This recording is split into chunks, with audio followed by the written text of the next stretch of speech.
Assalamualaikum warahmatullahi wabarakatuh. Bismillahirrahmanirrahim. Alhamdulillahirabbil alamin. Wa bihi nasta'in ala umuri dunya waddin. Wassalatu wassalamu ala asrofil anbiya'i wal mursalin wa ala alihi wa sahbihi ajma'in. Amma ba'd.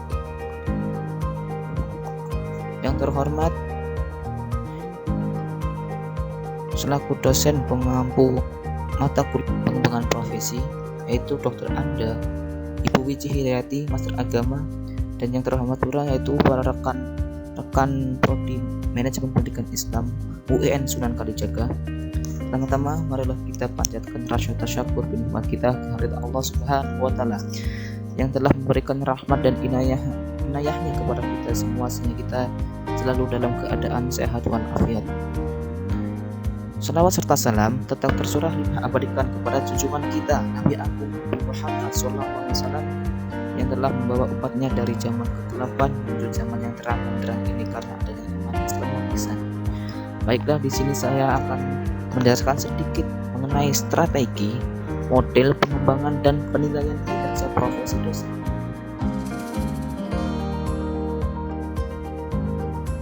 Adapun topik pembahasannya itu yang pertama itu pengertian dosen, yang kedua yaitu tugas-tugas dosen, yang ketiga yaitu strategi profesi dosen, yang keempat yaitu model pengembangan profesi dosen, yang kelima yaitu penilaian kinerja dosen. Bahasan yang pertama itu mengenai pengertian dosen. Di sini itu dosen adalah pendidik yang profesional yang mempunyai tugas, fungsi, dan peran yang sangat penting dalam mencerdaskan kehidupan bangsa. Adapun pengertian dosen menurut para ahli, yang pertama itu menurut Jamas 2005 bahwa masalah dosen merupakan kunci dari segala usaha untuk meningkatkan kualitas perguruan tinggi. Segala usaha untuk meningkatkan mutu pendidikan tinggi tanpa meningkatkan mutu dosennya merupakan usaha yang sia-sia. Oleh karena itu, sebagai tenaga pengajar, dosen merupakan salah satu faktor penentu keberhasilan pendidikan tinggi. Yang kedua itu menurut Undang-Undang Guru dan Dosen. Nah, di sini dosen adalah pendidik profesional dan ilmuwan dengan tugas utama mentransformasikan, mengembangkan, dan menebarluaskan yaitu ilmu pengetahuan, teknologi, dan seni melalui pendidikan, penelitian, dan pengabdian kepada masyarakat. Adapun tugas-tugas dosen yaitu yang pertama itu pendidikan dan pengajaran, yang kedua penelitian dan penulisan karya ilmiah, yang ketiga itu kegiatan pengabdian kepada masyarakat. Adapun jabarannya itu pendidikan dan pengajaran yaitu meliputi melaksanakan program kerja sesuai rencana, dua mempersiapkan bahan-bahan perkuliahan, memberikan respon, tugas, ujian, evaluasi, dan penelitian. Yang ketiga itu menjadi pembimbing, sponsor dalam penyusun skripsi, tesis, dan disertasi. Yang keempat yaitu menjadi penguji dalam sidang. Yang kelima yaitu membimbing dan membantu pelaksanaan praktikum dan membuat laporan kegiatan. Yang keenamnya itu menyampaikan orasi ilmiah. Adapun tugas yang kedua yaitu penelitian dan penulisan karya ilmiah. Nah, di sini satu meliputi melakukan penelitian ilmiah, yang kedua itu menghasilkan penelitian dan karya ilmiah, yang ketiga itu penulisan buku ajar, yang keempat pembimbing penelitian persiapan penulisan skripsi, tesis, dan disertasi. Yang kelima itu memimpin atau berpartisipasi dan membimbing pembuatan laporan ilmiah. Yang keenam yaitu asisten penelitian dalam persiapan skripsi. Adapun tugas dosen yang ketiga itu kegiatan pengabdian kepada masyarakat. Yang pertama itu pengabdian institusional dan kader ilmiah.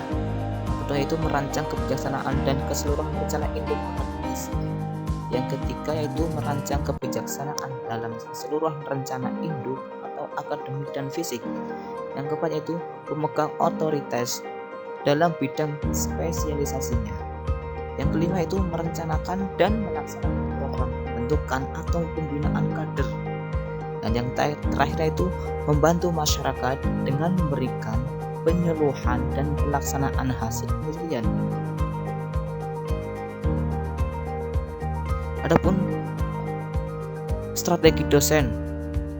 Nah, dalam melakukan pekerjaan profesionalnya, seorang dosen harus memiliki kompetensi tertentu yang dibutuhkan.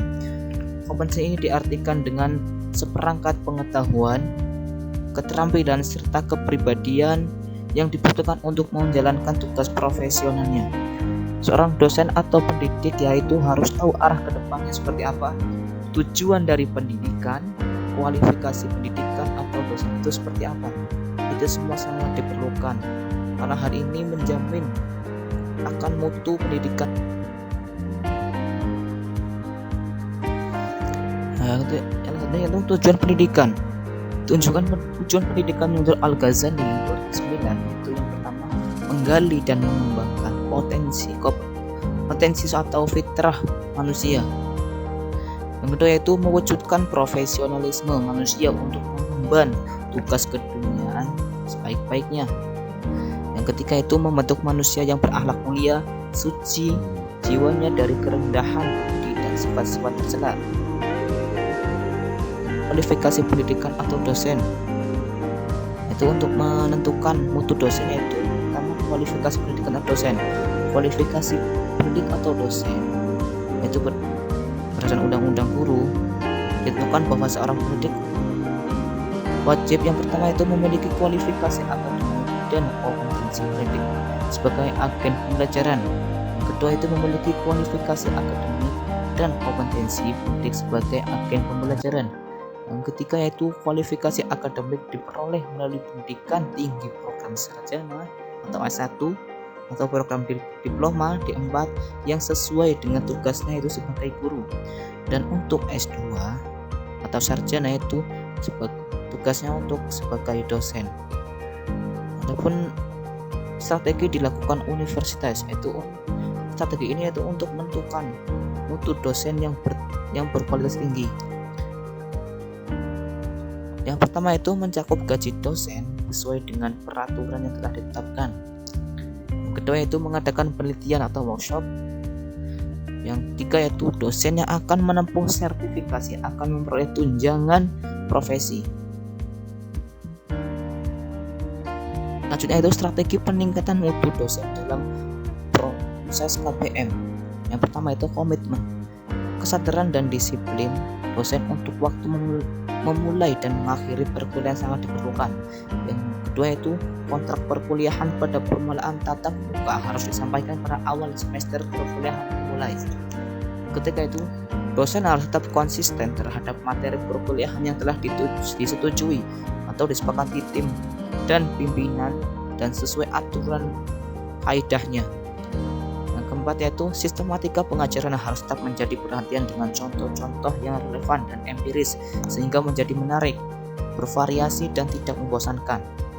Yang kelima yaitu dosen harus menjaga penampilan dengan memperhatikan kerapian dalam menjunjung tinggi profesinya sebagai dosen. Model pengembangan profesi dosen.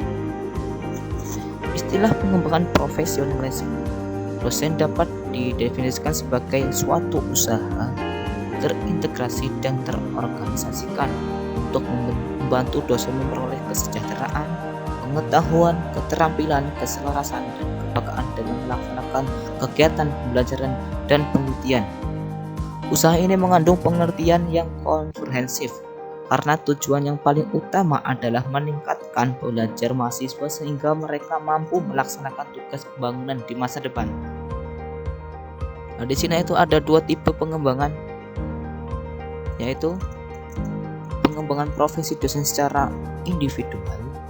Yang kedua itu pengembangan profesi dosen yang dilakukan dalam kelompok. Yang pertama itu pengembangan profesi dosen secara individual. Usaha yang dilakukan untuk menjadi dosen yang berkualitas itu bisa melalui pengembangan profesi secara individu, yaitu dilakukan secara pribadi, artinya dosen tidak berhenti belajar dan mencari pengalaman. Dalam hal ini berarti dosen terus belajar dan tidak berhenti. Itu selanjutnya itu pengembangan profesi dosen yang dilaksanakan dalam kelompok. Yaitu pengembangan ini bisa juga dilakukan dengan kelompok, yaitu bisa melalui sebuah organisasi profesi dosen. Organisasi ini yang di dalamnya mempunyai ikatan-ikatan tertentu dari suatu jenis keahlian atau jabatan yang kaitannya membahas masalah kuliah. Melalui kelompok ini, dosen dapat belajar dan kelompoknya agar profesionalitasnya semakin meningkat. Selanjutnya itu terdapat 4 pengembangan profesionalisme dosen dalam meningkatkan mutu perguruan tinggi. Yang pertama yaitu kompetensi pedagogik atau yang kita sebut yaitu pedagogi. Yang kedua yaitu kompetensi kepribadian. Ketiga yaitu kompetensi sosial. Terakhir yaitu kompetensi profesional. Penjabaran yang pertama yaitu kompetensi pedagogi, yaitu kemampuan mengelola belajar peserta didik yang meliputi pemahaman terhadap peserta didik, perencanaan dan pelaksanaan pembelajaran, evaluasi hasil belajar, pengembangan peserta didik untuk mengaktualisasikan berbagai potensi yang dimilikinya. Yang kedua yaitu kompetensi kepribadian. Kompetensi kepribadian adalah kemampuan yang sekurang-kurangnya merupakan kepribadian yang mantap, stabil, dewasa dan arif, dan berwibawa, menjadi teladan bagi peserta didik dan berakhlak mulia. Jadi di dalam kompetensi ini merupakan kompetensi yang sangat berpengaruh terhadap kepribadian diri peserta didik. Selanjutnya itu kompetensi sosial. Kompetensi sosial adalah kemampuan guru sebagai bagian dari masyarakat untuk berkomunikasi baik lisan, tulisan, dan isyarat, menggunakan komunikasi dan informasi secara fungsional, serta bergaul secara efektif dengan peserta didik, sesama pendidik, tenaga kependidikan, atau orang tua dan masyarakat sekitar. Kedua itu kompetensi profesional. Yang terakhir itu kompetensi profesional. Kompetensi ini diperoleh melalui pendidikan profesi, pelatihan dan pengembangan profesi, penguasaan materi pembelajaran secara luas dan mendalam, termasuk kemampuan akademik lainnya sebagai pendukung profesionalisme guru atau dosen yang mungkinnya membimbing peserta didik memenuhi standar kompetensi, yaitu meliputi yang pertama yaitu konsep, struktur, dan metode keilmuan. Yang kedua itu teknologi atau seni yang menaungi atau koheren dengan materi ajar yang ada dalam kurikulum perguruan. Yang ketiga itu hubungan konsep antara mata pelajaran yang terkait. Yang keempat yaitu penerapan konsep-konsep keilmuan dalam kehidupan sehari-hari. Dan yang terakhir yaitu kompetensi secara profesional dalam konteks global dengan tetap melestarikan nilai dan budaya nasional. Selanjutnya itu penilaian kinerja profesi dosen. Kinerja ini menurut Depdiknas 2004 menyatakan bahwa kinerja dosen adalah kemampuan untuk melaksanakan pekerjaan atau tugas yang dimiliki dosen dalam menyelesaikan suatu pekerjaannya. Kinerja atau performansi dapat diartikan sebagai presentasi kerja, pelaksanaan kerja, pencapaian kerja, hasil kerja atau unjuk kerja. Selanjutnya itu menurut Sujana 1995 bahwa pekerjaan yang bersifat profesional adalah pekerjaan yang hanya dapat dilakukan oleh mereka yang secara khusus disiapkan untuk itu dan bukan pekerjaan yang dilakukan oleh mereka yang tidak dapat atau tidak memperoleh pekerjaan lain. Selanjutnya itu menurut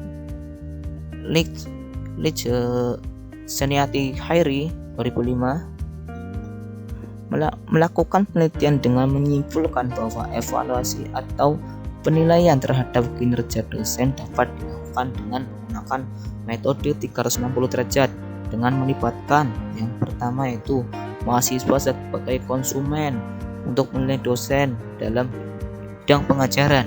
Yang kedua itu dosen senior dalam bidang pengajaran, penelitian, pengabdian masyarakat, penunjang, serta kinerja umum. Yang ketiga itu atasan sebagai pejabat fungsional struktural untuk menilai dosen dalam bidang pengajaran, penelitian, serta kinerja umum. Yang keempat itu rekan kerja, yaitu untuk menilai dosen dalam bidang pengajaran, penelitian, pengabdian masyarakat, penunjang serta kinerja umum. Nah, yang terakhir yaitu masyarakat untuk menilai dosen dalam bidang pelayanan pada masyarakat. Jenis-jenis evaluasi kerja dosen yaitu yang pertama, dosen ditinjau dari ruang lingkupnya. Yang kedua itu dosen ditinjau dari segi waktu pelaksanaannya. Dosen ditinjau dari segi ruang lingkupnya itu evaluasi bisa dilihat dari segi ruang lingkupnya. Dalam hal ini evaluasi kinerja dosen dilakukan oleh pimpinan jurusan atau fakultas serta oleh setiap mahasiswa yang telah mengontrak atau kontrak belajar mata kuliah dan dapat mendapat perkuliahan dari dosennya masing-masing. Nah, yang kedua ditinjau dari segi waktu pelaksanaannya, itu pemilihan dosen ditinjau dari segi ruang pelaksanaannya, yaitu terdiri 1. Evaluasi dilakukan secara terus-menerus. Pada evaluasi ini dilakukan oleh mahasiswa dan pimpinan jurusan atau fakultas, atau dilakukan oleh tim khusus yang diberi amanat untuk melakukan penilaian. Penilaiannya dilakukan setiap akhir semester. Yang kedua itu evaluasi dilakukan sewaktu-waktu. Artinya penilaian ini dilakukan secara mendadak berdasarkan informasi atau keperluan pada saat tertentu terhadap suatu perusahaan khusus di luar rencana evaluasi yang ditetapkan. Itu ditinjau dari segi waktu pelaksanaannya. Di sini itu yang pertama penilaian dan pengawasan mutu, yaitu penilaian kinerja dosen berbasis pengawas atau dipantau secara langsung untuk menilai situasi, kondisi, dan kemampuan dosen dalam melaksanakan tugas-tugas profesionalnya sesuai kriteria yang telah ditetapkan. Yaitu penilaian perkembangan, yaitu penilaian berbasis pengawas dilakukan untuk menilai pelaksanaan tugas. Setelah dosen tersebut dinilai kinerjanya, klarifikasi lagi dalam jangka waktu tertentu. Selanjutnya itu metode dan teknik evaluasi kinerja dosen. Pertama yaitu penilaian dilakukan secara langsung atau melalui observasi, yaitu menguji melakukan pemeriksaan kelengkapan dokumen, pertemuan tatap muka, pengisian instrumen evaluasi yang dilakukan oleh tim penilaian. Yaitu secara tidak langsung berupa penilaian langsung, dan ini berupa laporan tertulis dari mahasiswa, kemudian hasil evaluasi atau laporan diserahkan kepada petugas administratif yang mencatat hasil monitoring. Yang ketiga yaitu penilaian kerja profesi dosen dilakukan menggunakan skala-skala tertentu, mulai dari skala rendah sampai skala tertinggi. Oke, mungkin cukup sekian. Terima kasih pendengar. Tidak ada kesalahan kurang berkenan, mohon maaf yang sebesar-besarnya. Assalamualaikum warahmatullahi wabarakatuh.